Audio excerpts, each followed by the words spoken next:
हरिः ओम् सहनाववतो सहनौ भुनक्तो सह वीर्यङ्करवावहै तेजस्विनावधीतमस्तु मा विद्विषावहै। ॐ शान्ति शान्ति शान्तिः।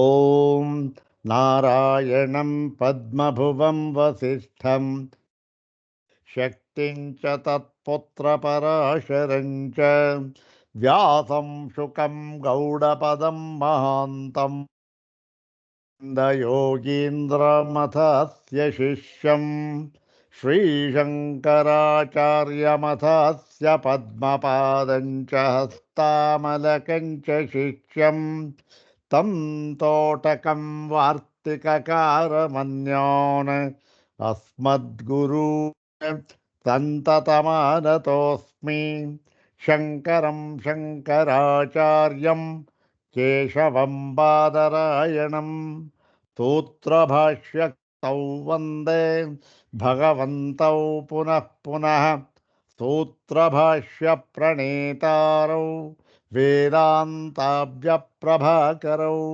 वन्दे परस्परात्मानौ बादरायणशङ्करौ श्रुतिस्मृतिपुराणानाम् आलयं करुणालयं नमामि भगवत्पादं शङ्करं लोकशङ्करं नमामि भगवत्पादशङ्करं लोकशङ्करं वन्दे तं सच्चिदानन्दं यतिवर्यं महामतिं वेदवेदान्तसारज्ञं सद्गुरुं प्रणतोऽस्म्यहम् सदाशिवसमारम्भां शङ्कराचार्यमध्यमाम् अस्मदाचार्यपर्यन्तां वन्दे गुरुपरम्पराम्। ॐ नमो ब्रह्मादिभ्यो ब्रह्मविद्यासम्प्रदायकर्तृभ्यो वंशर्षिभ्यो नमो महद्भ्यो नमो गुरुभ्यः सर्वोपप्लवरहितः प्रज्ञानघनः प्रत्यगर्थो ब्रह्मैवाहमस्मि ब्रह्मैवाहमस्मि अधीहि भगवो ब्रह्म श्रीमच्छङ्करभगवत्पूज्यपादमहासद्गुरुभ्यो नमः। श्री श्री सच्चिदानन्देन्द्र सरस्वती सद्गुरुभ्यो नमः। यो ब्रह्माणं विदधाति पूर्वं यो वै वेदांश्च प्रहिणोति तस्मै तन्मदेवमात्मबुद्धिप्रकाशम् मुमुक्षुर्वै शरणमहं प्रपद्ये। ॐ शान्ति शान्ति शान्तिः।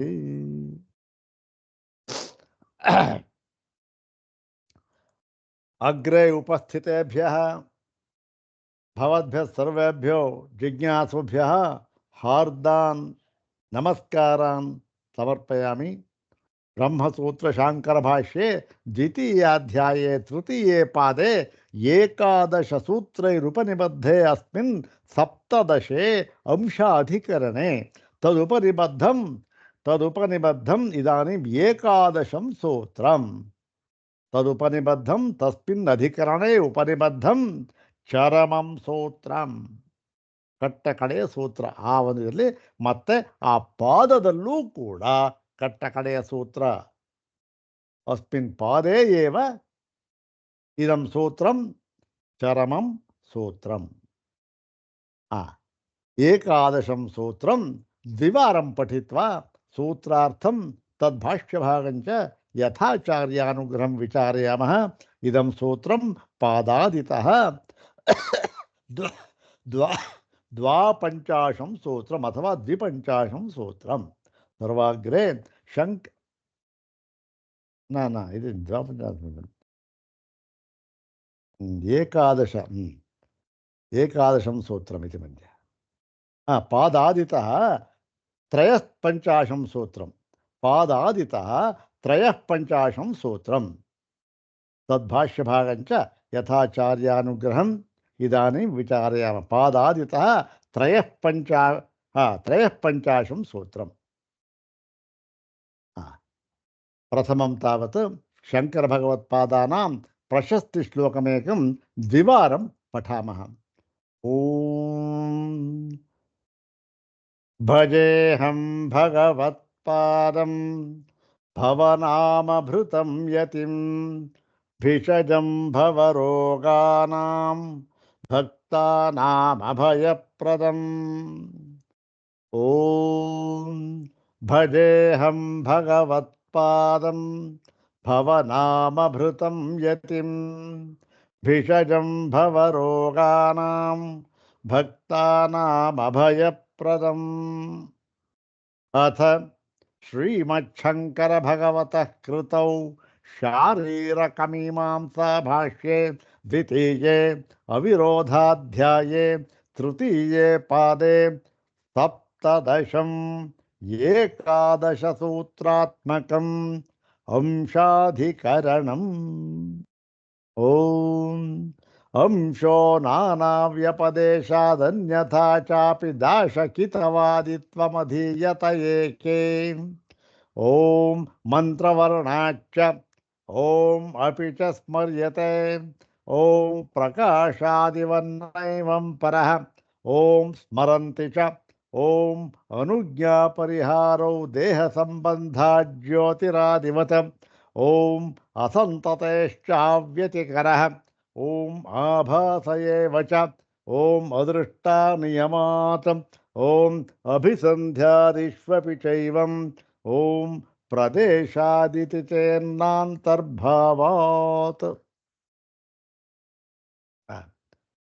ಪ್ರಕೃತ ಈ ಒಂದು ಅಧಿಕರಣದಲ್ಲಿ ಕೊನೆಯ ಸೂತ್ರ.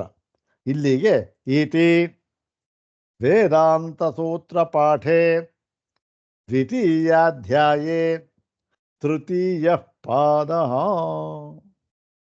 ಎರಡನೇ ಅಧ್ಯಾಯದಲ್ಲಿ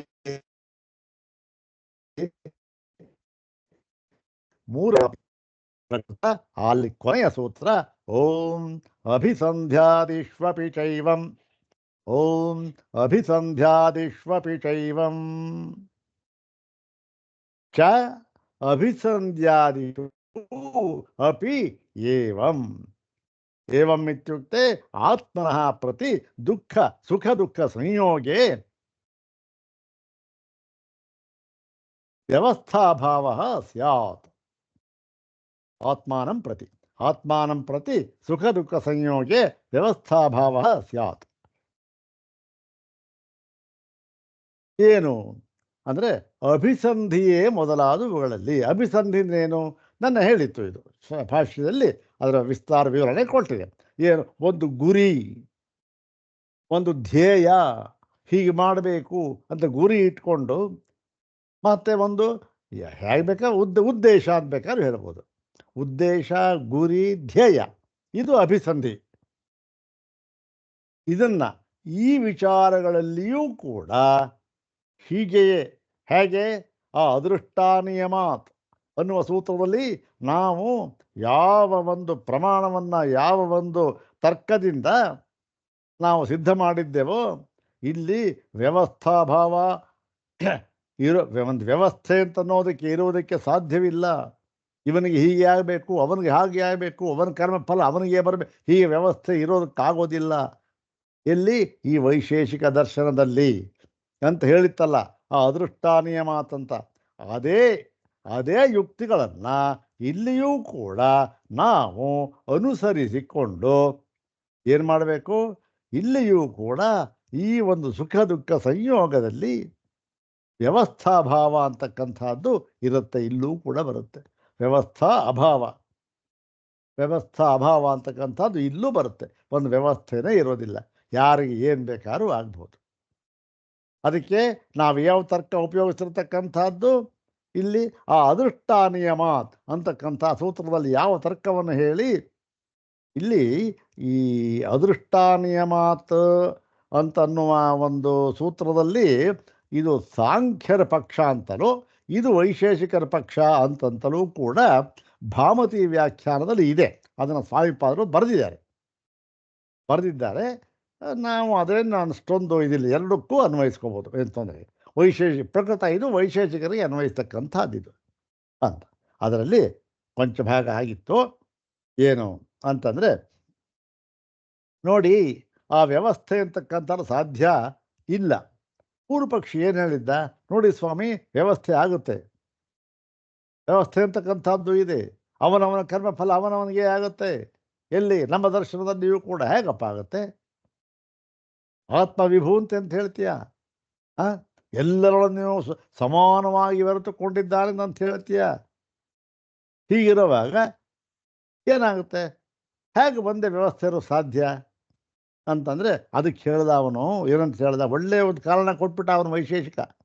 ನೋಡಿ ಸ್ವಾಮಿ, ಆತ್ಮ ವಿಭು ಅಂತಕ್ಕಂಥವ್ರು ಸರಿಯೇ, ಆದರೆ ಈ ಕರ್ಮಗಳನ್ನು ಮಾಡತಕ್ಕಂಥದ್ದು ಎಲ್ಲಿ ಸ್ವಾಮಿ ಹೇಳಿ? ಪ್ರತಿಯೊಬ್ಬನೂ ಕೂಡ ಅವನವನ ಶರೀರದಲ್ಲಿ ಮಾಡ್ತಾನೆ. ಶರೀರ ಮಾಡುತ್ತಾ ಅಂದರೆ ಏನು? ಅವನವನ ಮನಸ್ಸು ಅಂತಃಕರಣ ಕಾರಣ. ಅದಕ್ಕೆ ಅಂತಃಕರಣ ಎಲ್ಲಿದೆ? ಅವನ ಶರೀರದಲ್ಲಿದೆ, ಹೌದು ತಾನೆ? ಹಾಗೆ ವಿಭುವಾದ ಆತ್ಮ ಎಲ್ಲಿದ್ದಾನೆ?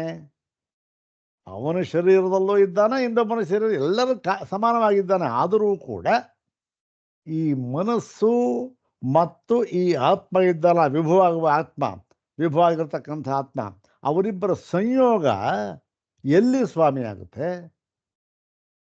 ಆ ಶರೀರದಲ್ಲಿ ಮಾತ್ರ ಆಗುತ್ತೆ, ಅಷ್ಟೇ ತಾನೆ? ಯಾಕೆ? ಅವನ ಕರ್ಮ ಶರೀರದಲ್ಲಿ ಮಾಡ್ತಾ ಇದ್ದಾನ ಅವನು, ಅಲ್ಲಿ ಮಾತ್ರ ಆಗುತ್ತೆ. ಹಾಗಾಗಿ ಆತ್ಮನ ವಿಭವವಾಗಿದ್ದರೂ ಮತ್ತು ಸಮಾನವಾಗಿದ್ದರೂ ಕೂಡ ವ್ಯವಸ್ಥೆ ಎಂಬತಕ್ಕಂಥಕ್ಕೆ ಯಾವ ಅಡಚಣೆಯೂ ಬರೋದಿಲ್ಲ. ಅವನ ಶರೀರದಲ್ಲಾಗುತ್ತೆ, ಸಂಯೋಗ ಅಲ್ಲೇ ಆಗುತ್ತೆ. ಅದರ ಸುಖ ದುಃಖ ಪರಿಣಾಮ ಅಲ್ಲಿ ಅನುಭವಿಸ್ತಾನೆ ಅವನು, ಅಷ್ಟೇ, ಬೇರೆಯವರು ಅನುಭವಿಸೋದಿಲ್ಲ ಅಂತ ಹೇಳ್ಬಿಟ್ಟ. ಒಳ್ಳೆಯದು ಕಾರಣ. ಅದಕ್ಕೆ ಇವರು ಹೇಳ್ತಾ ಇದ್ದಾರೆ ಸಿದ್ಧಾಂತಿಗಳು, ನೋಡಪ್ಪ ಅದು ಆಗೋದಿಲ್ಲ. ಯಾಕೆ ಅಂತಂದರೆ ಅಂತರ್ಭಾವ. ಅವನೇನು ಹೇಳಿದ್ದ? ಪ್ರದೇಶಾದಿತಿ ಅಂತ ಹೇಳಿದ್ದ. ಏನು? ಈ ಪ್ರದೇಶದಿಂದ ಏನಾಗುತ್ತೆ? ಇದು ಆಗುತ್ತೆ ಅಂತ ಹೇಳಿದ್ದ. ಏನು ಅನ್ವಯ ಏನಂತ ಹೇಳಿದ್ರು? ಸುಖ ದುಃಖಾದೀನಾಂ ಶರೀರಾವಚ್ಛಿನ್ನ ಆತ್ಮ ಪ್ರದೇಶಾತ್ ಅಂತ. ಪ್ರದೇಶಾತ್ ಅಂದರೆ ಈ ಸುಖ ದುಃಖಗಳು ಶರೀರದ ಪರಿಮಾಣಕ್ಕೆ ಒಳಪಟ್ಟಿರತಕ್ಕಂಥ ಆತ್ಮ ಪ್ರದೇಶದಲ್ಲಿ ಆಗುತ್ತೆ. ಯಾಕೆ? ಅಲ್ಲಿ ಅವನು ಕರ್ಮ ಮಾಡ್ತಾನೆ, ಅಲ್ಲಿ ಅವನ ಮನಸ್ಸಿದೆ.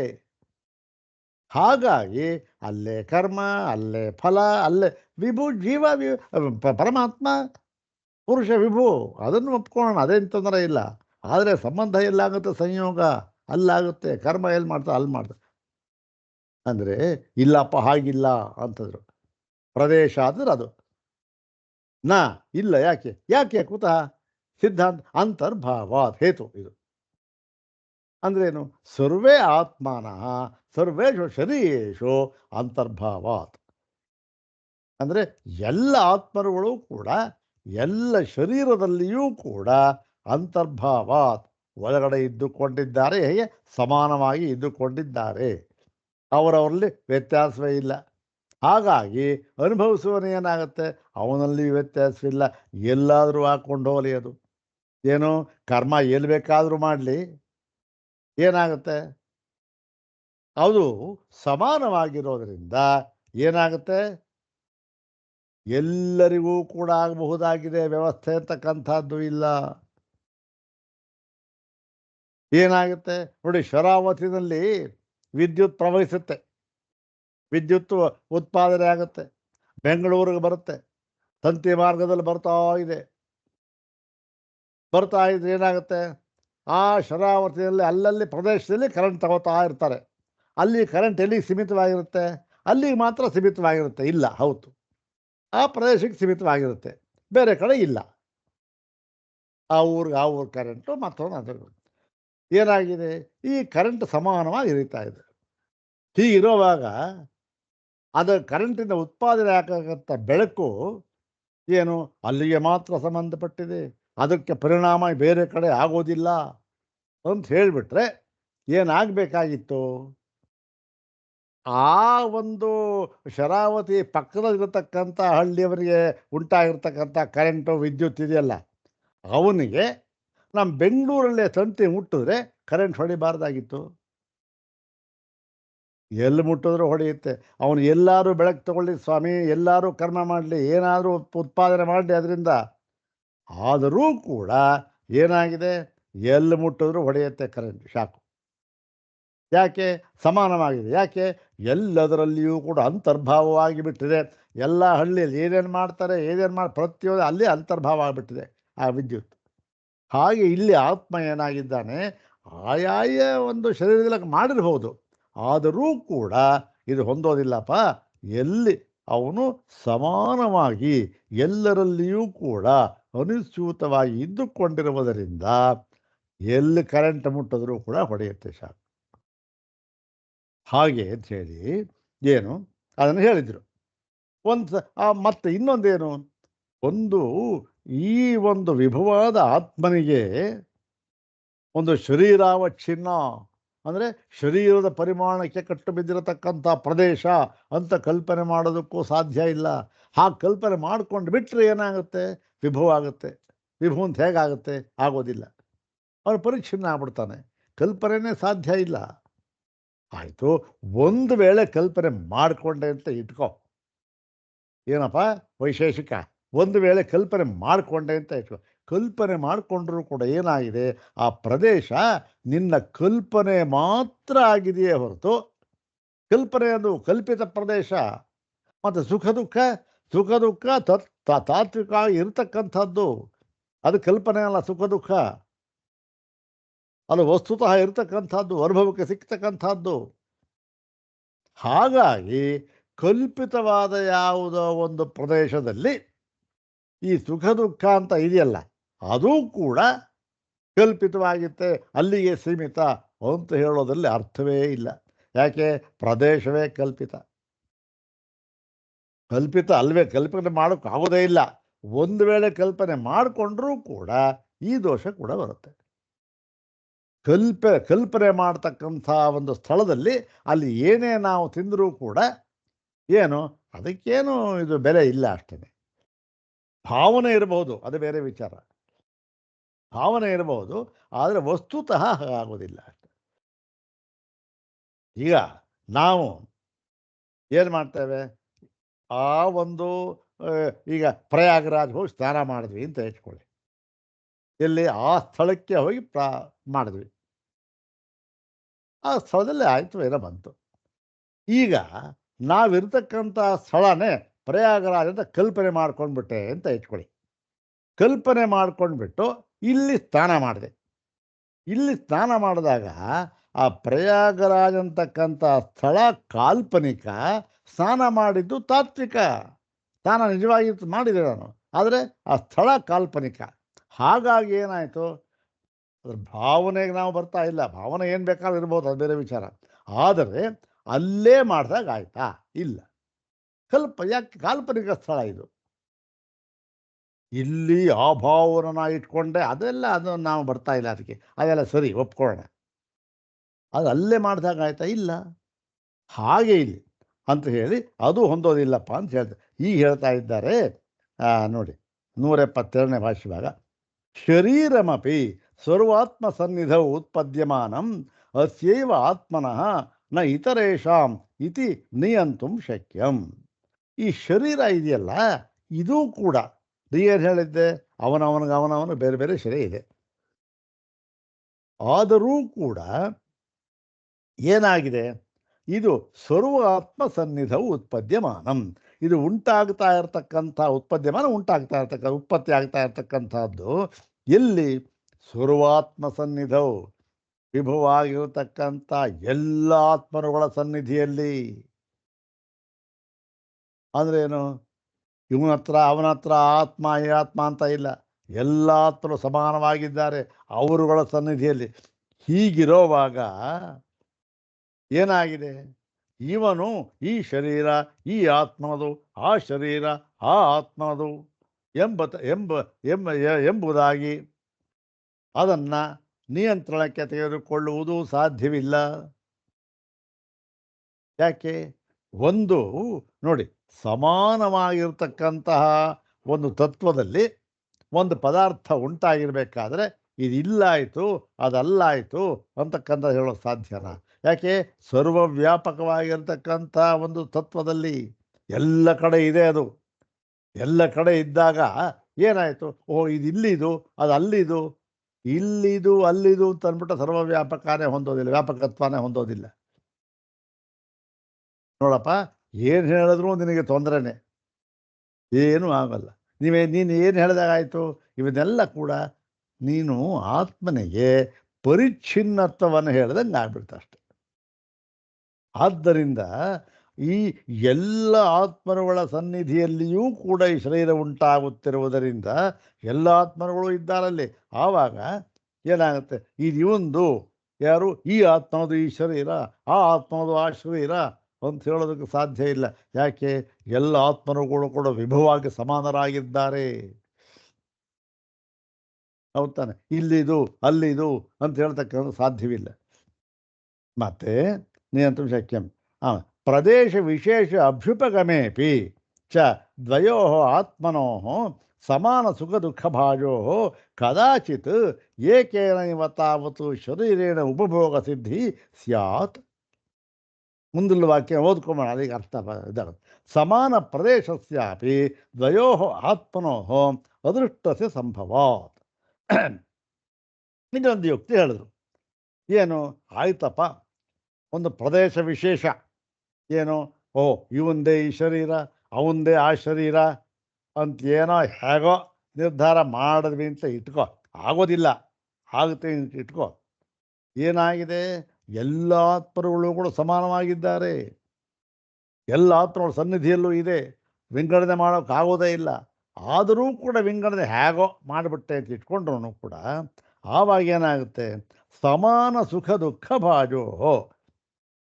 ಬೇಕಾದಷ್ಟು ಶರೀರ ಇದೆ, ಅಲ್ಲಿ ಯಾರೋ ಇಬ್ಬರಿಗೆ ಏನಾಗುತ್ತೆ? ಸಮಾನ ಸುಖ ದುಃಖ ಆಗುತ್ತೆ. ಆಗ್ಬೋದು. ಪ್ರಪಂಚದಲ್ಲಿ 1000 ಕೋಟಿ ಜನ ಇದ್ದರೆ ಒಂದೇ ತರಹದ ಒಂದು ಸುಖ ದುಃಖ ಅಂತಕ್ಕಂಥದ್ದು ವ್ಯವಸ್ಥೆ ಇನ್ನೊಬ್ಬರಿಗೂ ಆಗ್ಬೋದು. ಇಲ್ಲ, ಆಗದೆ ಇರೋದಕ್ಕೇನಿಲ್ಲ.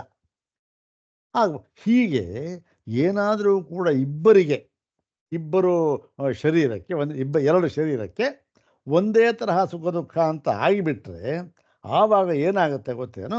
ಆವಾಗ ಕದಾಚಿತ್ ಏಕೇನೈವ ತಾವತ್ತು ಶರೀರ ಅಂದರೆ ಏನಾಗುತ್ತೆ? ಒಬ್ಬ ಶರೀರ ಆ ಸುಖ ದುಃಖ ಅನುಭವಿಸಿದ್ರೆ ಇನ್ನೊಬ್ಬನು ಅನುಭವಿಸ್ದಂಗೆ ಆಯಿತು. ಯಾಕೆ? ಸಮಾನರಾಗಿದ್ದಾರೆ, ಭೋಕ್ತೃ ಸಮಾನವಾಗಿದ್ದಾನೆ. ಅವನು ಬಿಡಿ, ಇವನು ಅನುಭವಿಸಿದ್ರೆ ನಾನು ಅನುಭವಿಸ್ರೇನು? ಯಾಕೆ? ಎಲ್ಲರೂ ಕೂಡ ಈಗ ನೋಡಿ, ಒಬ್ಬ ತಂದೆಗೆ 4 ಜನ ಮಕ್ಕಳಿದ್ರೆ ಅವನು ಶುಶ್ರೂಷೆ ಮಾಡ್ತಾ ಇದ್ದಾರೆ. ಯಾರು ಮಾಡಿದ್ರೇನು ಬಿಡಿ, ಯಾರು ಮಾಡಲಿ. ಹಾಗೇನಾಯ್ತು? ಇಲ್ಲಿ ವ್ಯವಸ್ಥೆನೇ ಇಲ್ಲ. ಇವನ ಶರೀರ, ಇವನ ಸುಖ ದುಃಖ, ಅವನ ಸುಖ ದುಃಖ ಒಂದೇ ಇದೆಯಲ್ಲ, ಆಗ ಒಬ್ಬನೇ ಅನುಭವಿಸ್ಬಿಡ್ರಿ ಬಿಡಿ.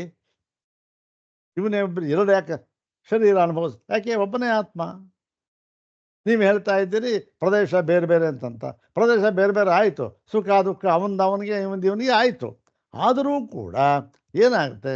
ಈ ಒಬ್ಬ ಆತ್ಮ ಅಂತ ಇರುವಾಗ ಇವನೇ ಒಬ್ಬನೇ ಅನುಭವಿಸಿದ್ರು ಆಯಿತು. ಅವನಿಗೆ ಸುಖ ದುಃಖ ಅವನು ಭೋಗ್ತರು ಅನುಭವಿಸ್ದಾಗ ಆಯಿತು. ಯಾಕೆ? ಸಮಾಧಾನ ನೋಡಿ, ಇವೆಲ್ಲ ದೋಷಗಳು. ದ್ವಯೋ ಆತ್ಮನೋ ಸಮಾನ ದುಃಖದ ಭಾಜೋ, ಒಂದೇ ಥರ ಸುಖ ದುಃಖ ಅನುಭವಿಸ್ತಾ ಇರ್ತಾರೆ ಇಬ್ಬರು. ಆವಾಗ ಏನಾಗುತ್ತೆ? ಒಬ್ಬನೇ ಅನುಭವಿಸಿದ್ರು ಆಯಿತು, ಉಪಯೋಗ ಸಿದ್ಧಿ ಆಯಿತು. ಇಬ್ಬರು ಯಾಕೆ ಅನುಭವಿಸ್ಬೇಕು? ಒಬ್ಬನೇ ಅನುಭವಿಸ್ಬೋದು ಅಷ್ಟೆ. ಯಾಕೆ? ಆತ್ಮರುಗಳು ಸಮಾನ. ಯಾರು ಕೊಟ್ಟರು ಒಂದೇನೆ, ಇವನು ಕೊಟ್ಟರೆ ಅವನು ಕೊಟ್ರೇನು, ಹಾಗಾಗ್ಬಿಡುತ್ತೆ. ಹಾಗಾಗಿ ಒಬ್ಬ ಅನುಭವಿಸಿದ್ರು ಸಾಕಷ್ಟೇ. ಯಾಕೆ? ಇಬ್ಬರಿಗೂ ಒಂದೇ ಥರ ಸುಖ ದುಃಖ ಇದೆ, ಮತ್ತು ಇಬ್ಬರಿಗೂ ಸಮಾನವಾದ ಆತ್ಮರುಗಳು ಸಮಾನ, ಯಾವುದರಲ್ಲೂ ವ್ಯತ್ಯಾಸ ಇಲ್ಲ. ಹಾಗಾಗಿ ಇವನು ಒಬ್ಬ ಅನುಭವಿಸಿದ್ರು ಸಾಕಷ್ಟೆ. ಇವೆಲ್ಲ ದೋಷಗಳು. ಮತ್ತು ಸಮಾನ ಪ್ರದೇಶ ಮತ್ತು ಇಂದು ಸಮಾನ ಪ್ರದೇಶ. ಇವಾಗ ಇಬ್ಬರು ಆತ್ಮರುಗಳಿಗೂ ಕೂಡ ಆತ್ಮಭೂತ್ವ ಇದೆ. ಸಿದ್ಧಾಂತಗಳನ್ನು ನೋಡಬೇಕು. ಆತ್ಮಬಹುತ್ವವನ್ನು ಒಪ್ತಕ್ಕಂಥವ್ರು ಇರಲ್ಲ. ಅವರಿದ್ದರೂ ಕೂಡ ಏನಾಗುತ್ತೆ, ಸಮಾನ ಅದು ಅದೃಷ್ಟಸ್ಯ ಸಂಭವಾತ್. ಅಂದರೆ ಅದೃಷ್ಟ ಅಂತ ಅದೃಷ್ಟ ಅಂದ್ರೇನು? ಅದೃಷ್ಟ ಅಂದರೆ ಧರ್ಮಾಧರ್ಮ ಅಂತ. ಸುಖ ದುಃಖ ಅದರ ಫಲ, ಧರ್ಮಾಧರ್ಮಗಳು ಅದರ ಫಲಗಳು. ಅದೃಷ್ಟ ಅದು ಏನಾಗುತ್ತೆ, ಸಂಭವ ಹೊಂದುತ್ತೆ, ಆಗುತ್ತೆ. ಯಾರಿಗೆ? ಸಮಾನ ಪ್ರದೇಶಸ್ಯಾಪಿ, ಒಂದೇ ಪ್ರದೇಶದಲ್ಲಿ ಇದ್ದರೂ ಕೂಡ ಇಬ್ಬರು ಆತ್ಮರುಗಳಿಗೂ ಕೂಡ ಸುಖ ದುಃಖ ಅಂತಕ್ಕಂಥದ್ದು ಆಗುತ್ತೆ. ಹಾಗಾಗಿ ಏನಾಯಿತು, ಒಬ್ಬ ಅನುಭವಿಸಿದ್ರೆ ಸಾಕ್ಬಿಟ್ರಿ, ಒಬ್ಬನ ಸಾಕು, ಯಾಕೆ ಇಬ್ಬರು ಯಾಕೆ ಅಂತ ಹೇಳಿ ತಥಾಹಿ ಅದಕ್ಕೊಂದು ಉದಾಹರಣೆ ಕೊಡ್ತಾರೆ ಅಷ್ಟೆ. ದೇವದತ್ತ ಯಸ್ಮಿನ್ ಪ್ರದೇಶೆ ಸುಖ ದುಃಖಂ ಅನ್ವಭೂತ್ ತಸ್ಮಾತ್ ಪ್ರದೇಶಾತ್ ಅಪಕ್ರಾಂತೆ ತಚ್ಶರೀರೆ ಯಜ್ಞದತ್ತ ಶರೀರೆ ಚ ತಂ ಪ್ರದೇಶಂ ಅನುಪ್ರಾಪ್ತೆ ತಸ್ಯಾಪಿ ಇತರೇಣ ಸಮಾನಃ ಸುಖ ದುಃಖಾನುಭವೋ ದೃಶ್ಯತೆ. ಯಜ್ಞದತ್ತ ದೇವದತ್ತ ಅಂತ ಒಬ್ಬ ಇದ್ದ, ಅವನು ಯಾವ ಒಂದು ಪ್ರದೇಶ ಅಂದರೆ ಶರೀರ ಅವದ್ದೆ, ಅಲ್ಲಿ ಸುಖ ದುಃಖ ಅನುಭವಿಸ್ತಾ, ಸುಖ ದುಃಖ ಅನುಭವಿಸ್ಬಿಟ್ಟು ಆ ಶರೀರ ಬಿಟ್ಟ. ಯಾವ ಪ್ರದೇಶ ಅದೇ ಪ್ರದೇಶ ಬಿಟ್ಟ ಮೇಲೆ ಏನಾಗುತ್ತೆ, ಎಲ್ಲರೂ ಸಮಾನರಾಗಿರ್ತಕ್ಕಂಥವ್ರು, ಎಲ್ಲರೂ ಸನ್ನಿಧಿಯಲ್ಲಿರ್ತಕ್ಕಂಥವ್ರು, ಆತ್ಮ ಸನ್ನಿಧಿಯಲ್ಲಿ ಇನ್ನೊಬ್ಬ ಯಜ್ಞದತ್ತ ಬಂದ ಏನಾಗುತ್ತೆ, ಅವನಿಗೆ ಅವನ ಸುಖ ದುಃಖ ಹೋಯಿತು, ಇವನು ಸುಖ ದುಃಖ ಅನುಭವಿಸ್ಬೇಕಾಗಿ ಬಂತು. ಯಾಕೆ? ನೀವು ಹೇಳಿದ್ರಲ್ಲ, ಆಯಾ ಪ್ರದೇಶಕ್ಕೆ ಮಾತ್ರ ಕಟ್ಟು ಬಿದ್ದಿರತಕ್ಕಂಥದ್ದು ಅಂತ. ಇಷ್ಟೆಲ್ಲ ಅವ್ಯವಸ್ಥೆ ಆಗಿಬಿಡುತ್ತೆ ಸ್ವಾಮಿ. ಎಲ್ಲಿ? ನಿಮ್ಮ ಸಿದ್ಧಾಂತದಲ್ಲಿ ನೋಡಿ, ಏನು ವ್ಯವಸ್ಥೆನೇ ಇಲ್ಲ. ಯಾರು ಏನು ಬೇಕಾದ್ರೂ ಅನುಭವಿಸ್ಬೋದು, ಅಥವಾ ಒಬ್ಬ ಅನುಭವಿಸಿದ್ರು ಸಾಕು. ಯಾವ ಸಮಾನ ಸುಖ ದುಃಖ ಯಾರು ಆಗಿಬಿಟ್ರೆ ಎಲ್ಲರೂ ಯಾಕೆ ಅನುಭವಿಸ್ಬೇಕು, ಒಬ್ಬ ಅನುಭವಿಸಿದ್ರು ಸಾಕು ಅಷ್ಟೆ. ಇವೆಲ್ಲ ದೋಷಗಳು ಬಂದ್ಬಿಟ್ಟು ತಪ್ಪ ಅಪಕ್ರಾಂತಿ ತಚ್ಚರಿ, ಅವನು ಆ ಶರೀರ ಬಿಟ್ಟು ಬೇರೆ ಯಜ್ಞದತ್ತ ಬಂದರೆ ಅವನ ಅನುಭವ, ಇವನ ಒಂದು ಸುಖ ದುಃಖ ಅವನು ಅನುಭವಿಸ್ಬೇಕಾ ಬರುತ್ತೆ. ಮತ್ತು ಸ ನ ಸ್ಯಾತ್ ಯದಿ ದೇವದತ್ತ ಯಜ್ಞದತ್ತಯೋ ಸಮಾನ ಪ್ರದೇಶಂ ಅದೃಷ್ಟಂ ನ ಸ್ಯಾತ್. ನೋಡಿ, ಇದು ದೇವದತ್ತ ಯಜ್ಞದತ್ತ ಇಬ್ಬರಿಗೂ ಕೂಡ ಈ ಸಮಾನ ಪ್ರದೇಶದಲ್ಲಿ ಅದೃಷ್ಟ ಎನ್ನುವುದು ಆಗದೇ ಹೋಗಿಬಿಟ್ಟರೆ ಇದು ಸಾಧ್ಯವಿಲ್ಲ. ಸಮಾನ ಪ್ರದೇಶದಲ್ಲೇ ಆಗಬೇಕು. ಆದ್ದರಿಂದ ಏನಾಗಿದೆ, ಸಮಾನ ಪ್ರದೇಶ ಅಂತಂದರೆ ಏನು, ಎಲ್ಲ ಬೇರೆ ಬೇರೆ ಬೇರೆ ಬೇರೆ ಇದ್ದರೂ ಕೂಡ ಎಲ್ಲದರಲ್ಲೂ ಕೂಡ ಅನುಸ್ಯೂತವಾಗಿ ಆ ಒಂದು ಸನ್ನಿಧಿ ಬೆರಕ್ಕೆ ಬೆರೆಯುವುದು ಅಂತಕ್ಕಂಥದ್ದು ಯಾವುದರೊಡನೆ? ಆತ್ಮನೊಡನೆ. ಅವೇನು? ಅವನು ವಿಭುವಾಗಿರ್ತಕ್ಕಂಥವನು, ವಿಭು. ಎಲ್ಲ ಆತ್ಮರುಗಳು ಕೂಡ ವಿಭು. ಹಾಗಾಗಿ ಏನಾಗುತ್ತೆ, ಎಲ್ಲ ಆತ್ಮರುಗಳು ವಿಭು ಅಂತಂದಾಗ ಒಬ್ರಿಗೊಬ್ಬರು ವಿಶೇಷವೇ ಇರೋದಿಲ್ಲ. ಏನು ವಿಷಯ? ಎಲ್ಲರೂ ಕೂಡ ವಿಭು, ಏನು ವಿಶೇಷ ಇರಿದೆ? ಈ ದೋಷಗಳೆಲ್ಲ ಅದು ಹೇಳ್ತಾರೆ ಇವಾಗಂತ ಅಂಥೇಳಿ ಅದೃಷ್ಟ ಇಲ್ಲ. ಸ್ವರ್ಗಾದಿ ಅನುಪಭೋಗ ಪ್ರಸಂಗಶ್ಚ ಪ್ರದೇಶವಾದಿನಃ ಸ್ಯಾತ್.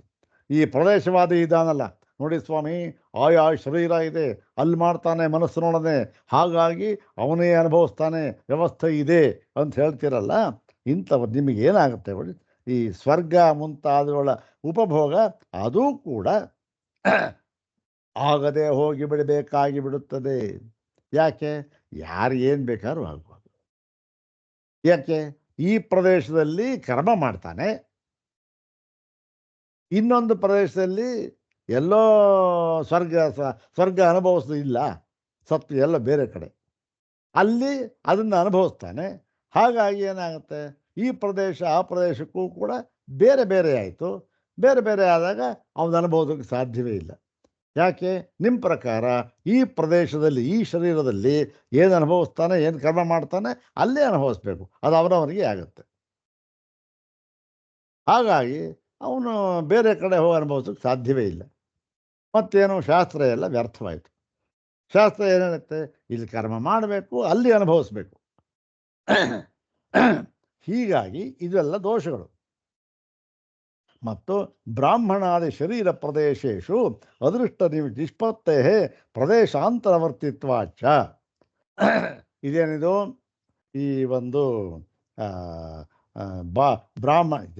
ಬ್ರಾಹ್ಮಣಾದಿ ಅಂತ ಹೇಳಿದ್ರೆ ಯಾರ್ಯಾರಿಗೆ ಯಾವುದು ಅಧಿಕಾರ ಇದೆಯೋ ಅವರು ಅಂತ ಅಷ್ಟೇ. ಬ್ರಾಹ್ಮಣ ಅಂತ ಮಾತ್ರ ಅಲ್ಲ, ಅಧಿಕಾರ ಇರತಕ್ಕಂಥ ಇಂತಿಂಥ ಅಧಿಕಾರ ಇರುತ್ತಲ್ಲ ಅವರೆಲ್ಲರಿಗೂ ಕೂಡ ಅಂದರೂ ಆ ಶರೀರದಲ್ಲಿ ಅದೃಷ್ಟ ನಿಷ್ಪತ್ತೇ ಪ್ರದೇಶಾಂತರವರ್ತಿತ್ವಾಚ. ಯಾಕೆ ಈ ಸ್ವರ್ಗ ಅಂತಕ್ಕಂಥದ್ದು ಏನಾಗಿದೆ, ಯಾರೋ ಅಧಿಕಾರಿಗಳು ಮಾಡ್ತಾರೆ, ಆ ಒಂದು ಪ್ರದೇಶದಲ್ಲಿ ಮಾಡ್ತಾರೆ. ಮಾಡಿಬಿಟ್ಟು ಉಪಭೋಗ ಎಲ್ಲಾಗುತ್ತೆ, ಪ್ರದೇಶಾಂತರವರ್ತಿ ಅಂದರೆ ಬೇರೆ ದೇಶದಲ್ಲಿ ಅದರ ಉಪಭೋಗ ಮಾಡಬೇಕಾಗುತ್ತೆ. ಹಾಗಾಗಿ ನಿಮ್ಮ ಸಿದ್ಧಾಂತದ ಪ್ರಕಾರ ಉಪಭೋಗ ಸಾಧ್ಯವೇ ಇಲ್ಲ. ಮತ್ತು ಸರ್ವಗತತ್ವ ಅನುಪಪತ್ತಿಷ್ಟ ಬಹೂನಾಂ ಆತ್ಮನಾಂ. ಈಗ ಆವಾಗ ಏನಾಗುತ್ತೆ, ಸಾಧ್ಯವೇ ಇಲ್ಲ ಅಂತ ಆಗಿಬಿಟ್ಟು ಈ ಆತ್ಮರ ಬಹುತ್ವ ಹೇಳ್ತಾ ಇದ್ದೀರಲ್ಲ, ಎಲ್ಲ ಆತ್ಮರುಗಳಿಗೂ ಕೂಡ ಸರ್ವಗತತ್ವ ಅಂತಕ್ಕಂಥದ್ದು ಹೊಂದೋದಿಲ್ಲ. ಯಾಕೆಂದರೆ ಇಲ್ಲಿ ಮಾಡೋದಲ್ಲ ಅನುಭವಿಸೋಕ್ಕಾಗೋದಲ್ಲ. ಅವನು ಪ್ರದೇಶ ಹೇಳ್ತಾ ಇದ್ದೀರಲ್ಲ ನೀವು, ಸರ್ವಗತತ್ವನೂ ಹೊಂದೋದಿಲ್ಲ. ಎಷ್ಟು ದೋಷಗಳನ್ನು ಹೇಗೆ ತೆಗೆದವರಿಗೆ ತೋರಿಸ್ತಾ ಇದ್ದಾರೆ ಯಾವುದು ಭಾಷ್ಯಕಾರರು. ಮತ್ತು ಇದಕ್ಕೆ ದೃಷ್ಟಾಂತ ಭಾವಾತ್. ಇದಕ್ಕೇನು, ಇದಕ್ಕೆ ಒಂದು ದೃಷ್ಟಾಂತವೂ ಕೂಡ ಇರೋದಿಲ್ಲ. ಯಾಕೆ, ಇಲ್ಲಿ ಪ್ರದೇಶ ಇಲ್ಲಿ, ಅಲ್ಲಿ ಪ್ರದೇಶ ಅನುಭವಿಸೋಕ್ಕಾಗೋದಿಲ್ಲ. ಇವಕ್ಕೇನು ದೃಷ್ಟಾಂತ? ಅಲ್ಲಿ ದೃಷ್ಟಾಂತವೇ ಇಲ್ಲ. ಯಾಕೆ ದೃಷ್ಟಾಂತ ಬೇಕು? ದೃಷ್ಟಾಂತ ಯಾಕೆ ಬೇಕು ಅಂದರೆ ಅಲ್ಲಿ ಏನಾಗುತ್ತೋ ಇವೆಲ್ಲ ಏನು ಪ್ರತ್ಯಕ್ಷವಲ್ಲ. ಇದು ಪ್ರತ್ಯಕ್ಷ ಅಲ್ಲ ತಾನೆ. ಸ್ವರ್ಗಾದಿಗಳನ್ನು ಅನುಭವಿಸೋದು ಎಲ್ಲ ಏನು ಪ್ರತ್ಯಕ್ಷವಲ್ಲ. ಅದು ಪ್ರತ್ಯಕ್ಷ ಆದರೆ ಏನು, ಅನುಮಾನ ಅಥವಾ ಶಾಸ್ತ್ರ ಪ್ರಮಾಣ ಏನೋ ಇರಬಹುದು. ಅನುಮಾನ ಅಂತ ತಗೊಳ್ಳೋಣ. ಅನುಮಾನ ಅಂತ ತಗೊಂಡ್ರೆ ಅದಕ್ಕೆ ದೃಷ್ಟಾಂತ ಬೇಕೇ ಬೇಕು. ದೃಷ್ಟಾಂತ ಇಲ್ಲ. ಮತ್ತು ನೋಡಪ್ಪ, ನೀನು ಇನ್ನೊಂದು ಹೇಳಬೇಕಾಗತ್ತೆ. ವದತಾವತ್ ತ್ವಂ ಕೆ ಬಹವಃ ಸಮಾನ ಪ್ರದೇಶಾಚ್ಚಾಯಿತಿ. ಇದು ನೀನು ಮೊದಲು ಇದನ್ನು ಹೇಳಬೇಕು. ನೀವು ಏನು, ಬಹುವಾಗಿದ್ದಾರೆ ಅಂತಲೋ ಅಥವಾ ಬಹುವಾಗಿದ್ದಾರೆ ಮತ್ತು ಸಮಾನ ಪ್ರದೇಶಾಚ, ಅವರು ಸಮಾನ ಪ್ರದೇಶವುಳ್ಳವರು ಅಂತ ಅನ್ನೋದನ್ನು ಹೇಳಬೇಕು. ಇವಾಗ ನೀನು ಬಹುವಾಗಿದ್ದಾರೆ ಸಮಾನ ಪ್ರದೇಶ ಅಂತಂದರೆ ಏನಾಗುತ್ತೆ, ಆವಾಗ ಏನು ಬರೋದೇ ಇಲ್ಲ. ನಿನ್ನ ಸಿದ್ಧಾಂತವೇ ನಿಲ್ಲೋದಿಲ್ಲ. ನೀನು ಹೇಳಿದೆ ಬಹುವಾಗಿದ್ದಾರೆ, ಸರ್ವಗತರಾಗಿದ್ದಾರೆ, ಆದರೆ ಆಯಾ ಶರೀರಕ್ಕೆ ಕಟ್ಟು ಬಿದ್ದಿದ್ದಾರೆ ಕರ್ಮಫಲಕ್ಕೆ. ಅಲ್ಲಿ ಮಾಡೋದು ಅಲ್ಲೇ ಅಂತ ಹೇಳಿದೆ. ಇದು ಹೇಗೆ ಸಾಧ್ಯ? ಅದಕ್ಕೆ ನೀನು ಅದು ತ್ವಂ ಕೆ ಬಹವಃ, ಏನವ್ರು ಬಹಳನೋ ಸಮಾನ ಪ್ರದೇಶ ಆಯ್ತು. ಇಲ್ಲಿ ನೋಡಿ, ಇಲ್ಲ, ಎರಡೂ ಸಾಧ್ಯವಿಲ್ಲ. ಆದರೆ ಅವನು ಹೇಳ್ದ ಇಲ್ಲಿ ರೂಪಾದಯ ಇತಿ ಚೇತ್. ರೂಪಗಳಿಗಾಗ್ಬೋದಲ್ಲ. ರೂಪಗಳು ಏನಾಗುತ್ತೆ, ಒಂದು ಒಂದು ಒಂದು ಒಂದು ವಸ್ತು ಇದೆ, ಅದಕ್ಕೆ ಈ ರೂಪ ಅಂತಕ್ಕಂಥದ್ದು ಬಹುವಾಗಿಯೂ ಇರುತ್ತೆ, ಬೇರೆ ಬೇರೆ ರೂಪಗಳು ತಾಳಬಹುದು, ಮತ್ತು ಒಂದೇ ಪ್ರದೇಶದಲ್ಲೂ ಕೂಡ ಇರಬಹುದು.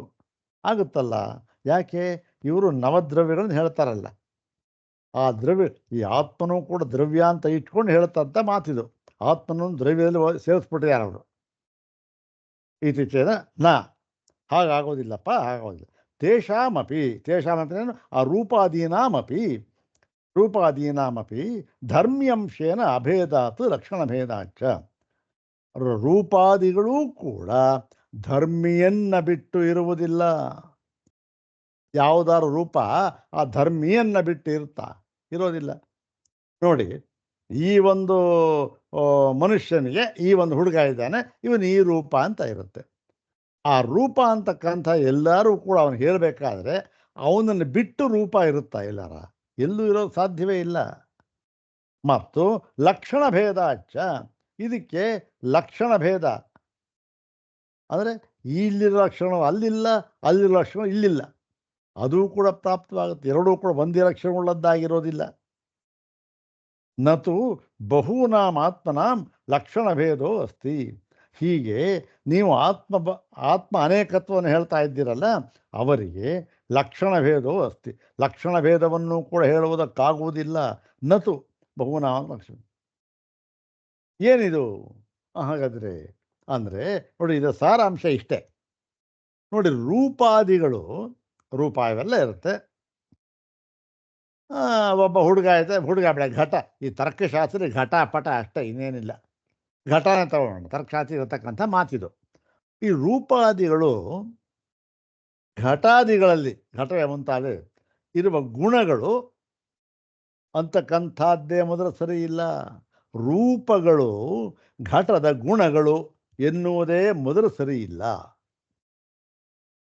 ಯಾಕೆ ಅಂದರೆ ನೋಡಿ, ರೂಪ ರಸ ಅಂತಂತ ಹೇಳಿದ್ರೆ ಅದೇನಾಗಿದೆ, ಅವ್ರು ಹೇಳಿದ್ರು ರೂಪ ರಸವೆಲ್ಲ ಹೇಳ್ತಾರಲ್ಲ ಕಟ್ಟ, ಅದೇನಾಗಿದೆ ಅದು? ಅದು ಧರ್ಮಿಗೆ ಸಂಬಂಧಪಟ್ಟಿದ್ದು ಎಲ್ಲ. ಅದು ಧರ್ಮಿಯಿಂದ ಬೇರ್ಪಡಿಸುವುದಕ್ಕೆ ಸಾಧ್ಯವಿಲ್ಲ. ಮತ್ತು ರೂಪರಸ ಬೇರೆ ಬೇರೆ ಹೇಳ್ತಾ ಇದ್ದಿಲ್ಲ. ರೂಪರಸ ಅಂದರೆ ಆ ಧರ್ಮಿಯ ತೇಜಸ್ಸಿದೆಯಲ್ಲ, ಅವನ ಒಂದು ಪ್ರಭಾವ, ಅದೇ ಈ ರೂಪವಾಗಿರುತ್ತಷ್ಟೆ. ಧರ್ಮಿ ಒಬ್ಬನೇ, ರೂಪರಸ ಬೇರ್ಪಡೋದು ಸಾಧ್ಯವೇ ಇಲ್ಲ. ಹಾಗಿರೋವಾಗ ಘಟ ಬೇರೆ, ಧರ್ಮ ಬೇರೆ, ಅಥವಾ ಧರ್ಮಿ ಬೇರೆ ಅಂತಕ್ಕಂಥದ್ದು ಎಲ್ಲರ ಹೊಂದುತ್ತೇನಪ್ಪ? ಅದಕ್ಕೆ ಪ್ರಮಾಣನೂ ಇಲ್ಲ.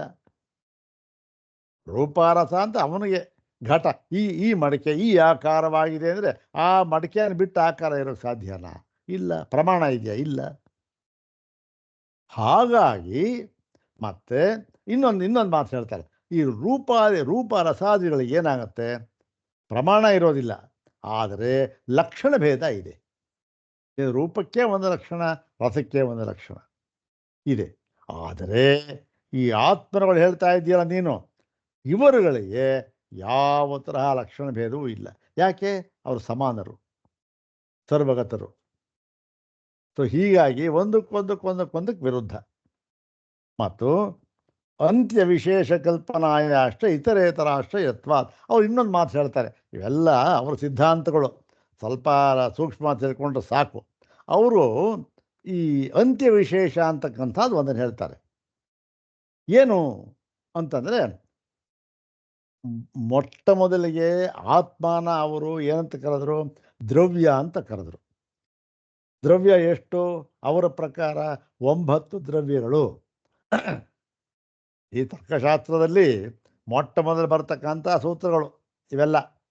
ಯಾವುದದು? ಪೃಥಿವಿ, ಅಪ್, ತೇಜೋ, ವಾಯು, ಆಕಾಶ, ಕಾಲ, ದಿಕ್, ಆತ್ಮ, ಮನಾಂಸಿ. ಪೃಥಿವಿ,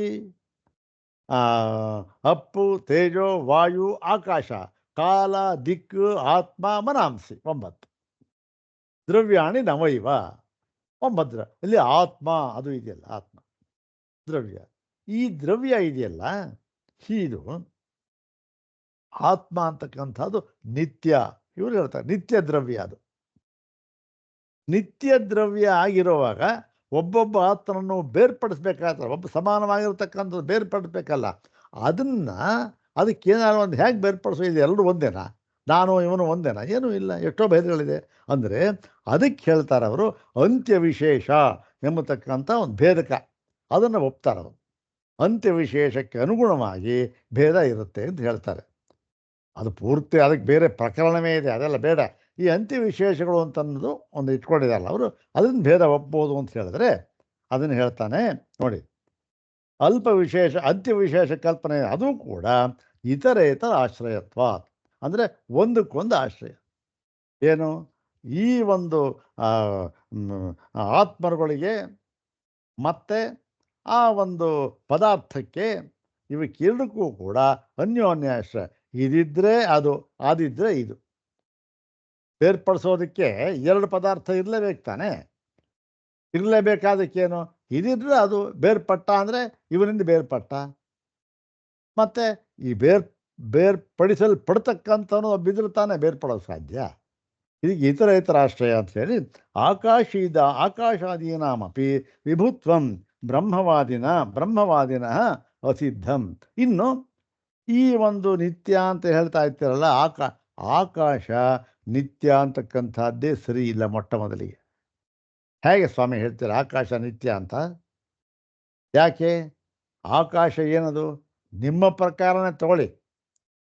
ನೀವು ಆಕಾಶ ನಿತ್ಯ ಅಂತ ಹೇಳ್ಬಿಡ್ತೀರಿ ನಿಮ್ಮ ಪ್ರಕಾರ. ಯಾಕೆ?